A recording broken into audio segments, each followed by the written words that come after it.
What's up, you knuckleheads? Josh here, and set 7 of Teamfight Tactics is dropping this week, and I've had the privilege of getting to play the new set on PvE for the last few weeks. So today I'm going to take a little break from talking about League of Legends and talk about its companion auto battler Teamfight Tactics, give you guys a little bit of insight into what set 7 is going to bring, the big changes you need to know, and a few tips just for getting started. As a little bit of background, I have been either plat or diamond ever since set 1, so I do have a good base of experience, and I'm going to be kind of giving you just some general tips, differences between set 7 and the other sets to kind of help you if you haven't been keeping up with what's going to be in set 7, if you don't know what the new theme is. I'm not going to really do anything like breaking down different comps or giving my evaluation of what's strong in this meta. Things are going to change. This is going to be more a breakdown of the set in general, and then in a future video probably I'll go into what I think are the strongest comps to start set 7. But with that being in mind, let's go into things that you absolutely need to know going into TFT Set 7.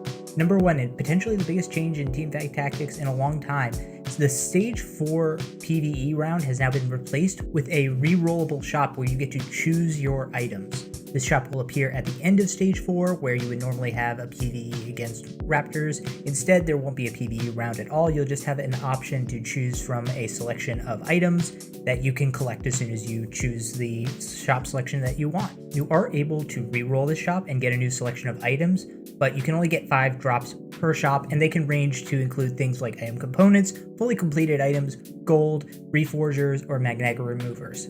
And this is big because now you no longer have to stress out about not finding the right item on the Stage 4 carousel. If you don't find it, you're going to have the option to re-roll your shop and find that component or find that completed item that you've been searching for. It does cost gold to re-roll, so you need to have a good amount banked up. I would definitely suggest you're econing throughout Stage 4, but at the very least at the last 2 rounds of Stage 4. But if you have enough gold, you should be able to find the component that you need to complete your last items. The second big change coming in TFT Set 7 has to do with the theme, which is dragons. Dragons are a class that are sort of a combination between the Colossuses of Set 6 and avatars, if you remember the Lux champion way back in Set 2. And what I mean by that is that dragons take up 2 spots on your board, but they will also count as 3 towards a certain trait that will be highlighted. So for instance, when you put an Ao Shin on the board, it will take up 2 slots, but it will count as 3 Tempests. Now, dragons also cost a lot more than regular champions. They come in the purple and gold variety, which are normally 4 and 5 gold, but dragons are actually double that cost. So a 4 cost dragon is 8 gold, and a 5 cost dragon is 10 gold. Now, they were very weak at the beginning of PvE, but they've gotten buffs as the PvE went on, so they're a little bit stronger. But as far as abilities go, really only Asol and Shyvana seem very strong right now. That could change as the champions get buffed and nerfed, but for right now, I don't think any of them are really worthy of being the primary carry other than Aurelion Sol and Shyvana. Now, as far as the synergies go, Deja is a very good champion to go into a Mirage comp, which is either a Yone or Yasuo comp. Aurelion Sol fits in very well with Astral Evoker comps, which has Sona as the key unit. And finally, Shyvana fits in very well with the Ragewing comps, which can be based around her and Xayah. So the long and the short of it is that dragons can be very good, but you can also build a very strong comp without using dragons. And one final note on dragons, you can only have 1 on your board at a time, so you can't have an Aurelion Sol and a Deja out there at the same time. The dragon bonus only applies when you have 1 dragon. The third big change coming in TFT Set 7 is that you now have the opportunity to re-roll your augment choices. Unlike the re-rollable shop at the end of Stage 4, augments can only be re-rolled once. You only get 1 to use in all 3 of the augment shops, for lack of a better term.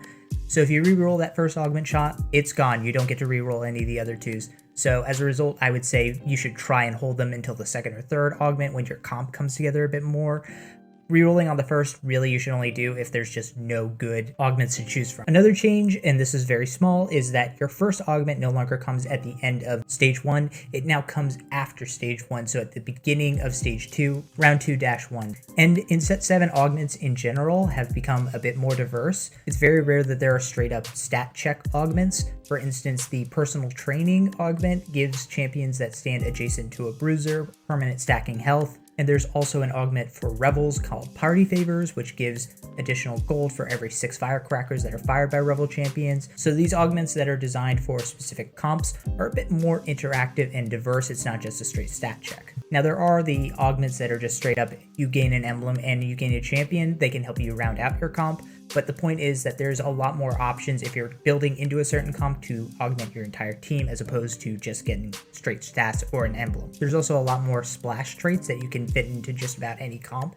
For instance, Guild, Shimmer Scale, Guardian, and Mystic can fit into just about any comp. And in addition to there not being a lot of stat check augments, there's also very few stat check traits like Mystic, Mage, Bruiser, and Assassin are really the only traits that are just give X champions X stat. So that's only 4 traits that give raw stats compared to set 6.5, which had 6: Arcanist, Assassin, Bruiser, Enchanter, Scholar, and Striker. The fifth thing to know is that there are a bunch of origins and classes that are returning for set 7. The only ones returning from set 6 are Assassin and Bruiser, but staple traits like Mystic and Mage return, as well as some other more obscure traits from earlier sets like Shapeshifters are back, Cannoneers are back, and Cavaliers are also back from set 5. To give a very dumbed down and quick explanation of the new traits, Astral is the reroll trait. You get more chances to hit Astrals in the shop. Guild, as noted before, gives unique bonuses to the entire team that get stronger the more guilds you have on the board. Jade puts a statue on the board that grants healing to allies and damages enemies when it's destroyed. Mirage is basically Mutant from set 6. It gives a different bonus in every game. Ragewing champions no longer use mana, they use Rage, and they gain certain effects when their Rage bar is full. Revel champions will do AoE damage after they use an ability. Scale Scorns get bonus damage and damage reduction as long as there's not a dragon on your team. Shimmer Scale will give you a unique item that you can put on any champion, and it can do things like give you extra gold. Tempest is kind of like Hextech from set 6.5. It does an AoE lightning strike damage that also stuns enemies and gives your champions a bit of their health and some attack speed. Trainers bring out a summon that each trainer on the board will feed. The more times it gets fed, the more damage it will do, and the more health it gets. Whispers reduce enemy armor and MR when they attack. Legends gain power from one of their nearby allies, but at the cost of sacrificing themselves for the legend. Swift shots gain attack range and attack speed, and warriors have an increased chance to do bonus damage on their next attack. So, TLDR, what does all of this mean? Well, there are 5 main takeaways going into set 7. Number 1, splash guilds wherever you can. They give great stat bonuses. It's generally a good emblem to have. If you can fit a guild into your comp, assassins or warriors or swift shots, throw one in there. It's always good to have guilds in there. Number 2, there are 3 champions that basically fit into any comp. Those would be Bard, Soraka, and Sona. They are all higher cost champions, but I think they fit into just about any comp until they get really giga nerfed. If you can get them, throw them into your comp if you have room. Next, don't force dragons. They cost a lot and they take up 2 slots. They don't really give a whole lot of return except for the few that I mentioned earlier. If you need them for your comp, by all means. If you can get one that's going to be your carry, like Aurelion Sol or Shyvana, by all means. But otherwise, if they're not needed for the comp, do not force them. The champions that I would say are very good as your primary carries would be the following. Now, they can get buffed and nerfed, but just in general, these are going to be the carry champions that you're going to build a lot of your comps around, absent big balance changes. Which one is strongest or weakest at any given time is going to change, but these are the champions that you should be looking for depending on which comp you're going to go for. And finally, these are the champions that we consider to be trap champions. They might seem very strong, but in reality they are kind of weak. Sometimes they might get buffed, or there might be item combinations that work really well with them. And in certain niche situations where you get the right augment, maybe you get them to 3 stars and they become really strong. But in general, right now, I just feel like these are champions that going into set 7, don't bother buying them unless they get to be super OP at some point. So there you have it. That is everything you need to know about set 7 of Teamfight Tactics. If you want more Teamfight Tactics content in the future, go ahead and click that subscribe, click the like, and I'll catch you later, knuckleheads. Peace.